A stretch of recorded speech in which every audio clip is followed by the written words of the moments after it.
Hi, my name is Talia Valdez, and I'll be covering the psychological effects of war on civilizations. I'm in Dr. Ding's International Relations Conflict and Cooperation class, Poly 160. I'm a freshman in college at Bloomsburg University, and I'm majoring in psychology. I am studying psychology because I want to be a mental health counselor or therapist and have my own private practice. I chose this topic because it interests me and correlates with my major. I think it's important for people to understand the gravity of the wars happening around us in the world and how civilians and societies are truly impacted by them. There are many things to cover in order to grasp the concept of psychological damage that occurs during wars. However, it's imperative that people have a sense of general knowledge of wars occurring across the world.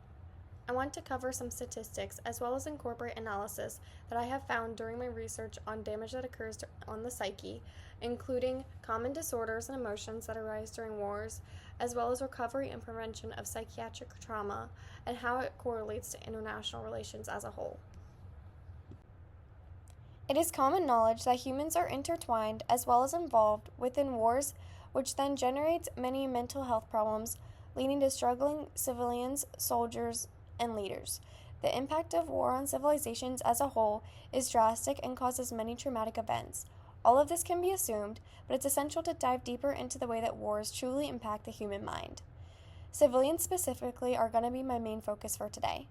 As you can see in the picture, The Lancet uses statistics to give a visual example of how many people experience mental health conditions in conflict zones and globally. This means that the large dark blue column shows that 1 in 5 people struggle with severe mental health conditions within conflict zones or war-ridden areas. However, 1 in 14 people experience just moderate to severe conditions globally. This picture includes mental health conditions such as depression, anxiety, post-traumatic stress disorder, bipolar disorder, as well as schizophrenia.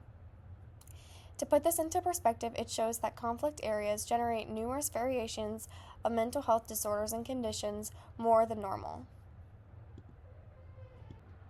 Now, with psychology of civilians and society's importance.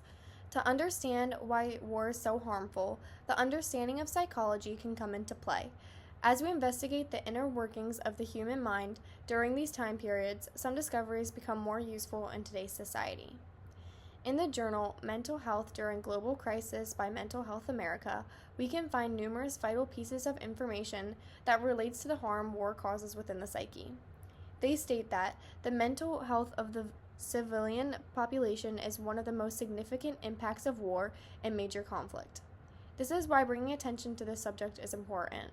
Mental Health America also states that people begin struggling with connecting to a community while also being hit with various mental health disorders. The reactions of the human race differ so heavily, resulting in separation of humanity during the trials of war. This crisis generates responses unpredictable, all while being preventable. It can be assumed that many psychological disorders are brought up whenever war happens. Specifically, civilians are impacted as well as members within wars.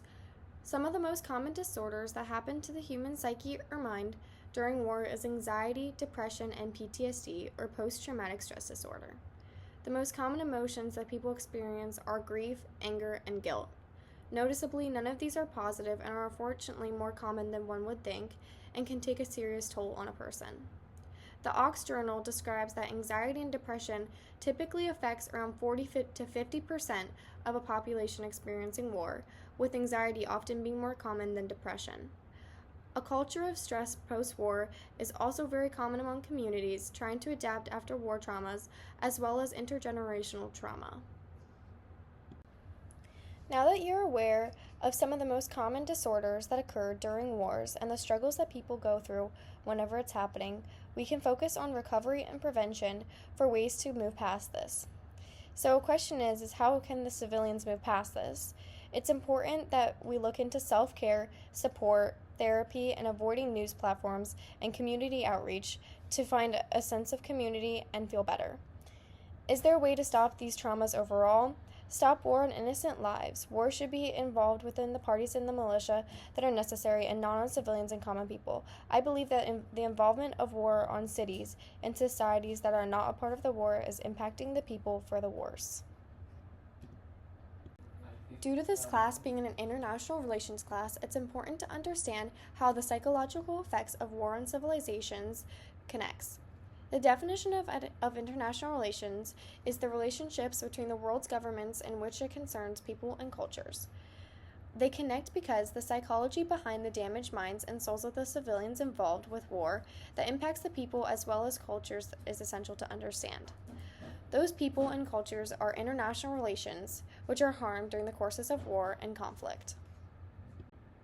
Here is my works cited sheet where I found all of my information to research on the psychological effects of war on civilizations. Thanks for listening.